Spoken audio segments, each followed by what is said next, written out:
Okay, good morning, and in our today's class we are going to study the topic that is selection of transformants.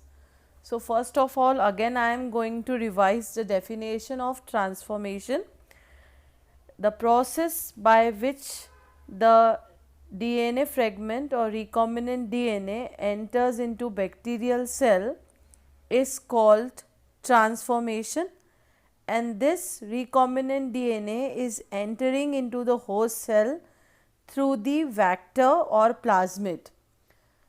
So, the bacterial cell which has accepted the recombinant DNA is known as transformant, and the one which has not taken up the recombinant DNA is known as non-transformant. So, first of all, we need to select the transformants and we need to remove the non-transformants, because the gene of interest is present only in the transformants that are going to give us the further products which will be utilized for human welfare. So, the first method by which the transformants are selected from non-transformant is by use of selectable marker genes or reporter genes. The selectable marker genes or reporter genes we have already studied when we studied the structure of plasmid, that is ampicillin resistant genes and tetracycline resistant genes are basically known as selectable markers, and these selectable markers help in identifying recombinants or transformants by growing them in a culture medium. So, if the recombinant plasmid lose the tetracycline resistance due to insertion of foreign DNA, then it can be selected out from non-recombinant by growing it in ampicillin medium and then transfer them to the medium containing tetracycline. The recombinants will grow in ampicillin but not in tetracycline, whereas the non-recombinants will grow in both the medium. Thus, the antibiotic resistant genes, that is tetracycline resistant genes, are acting as selectable markers, and they have helped us in finding out the transformants for future use.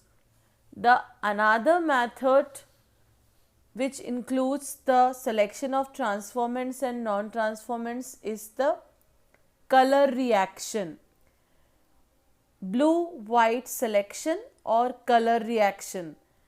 The selection of recombinant which was based on the above technique that you studied, that is selectable marker or antibiotic resistant gene, is a very tedious process, because during this process we are transferring the cells from one culture plate to another culture plate, and what happens, many of the recombinants can be lost while transferring them from one medium to another medium.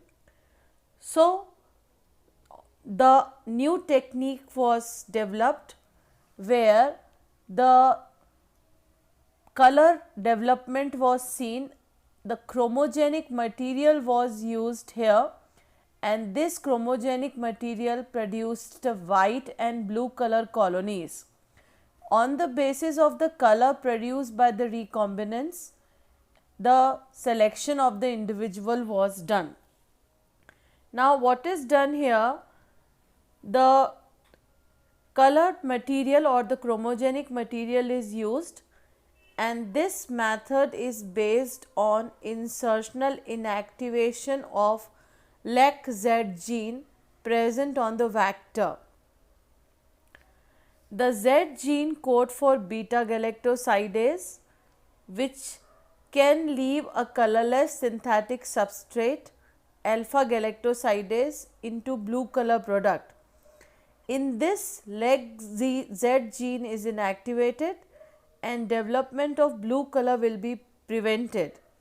Thus, in presence of alpha galactosidase, host will carry recombinant plasmid which will form white color colonies, whereas which carry non-recombinant will form the blue color colonies. See, this is clearly mentioned in the diagram.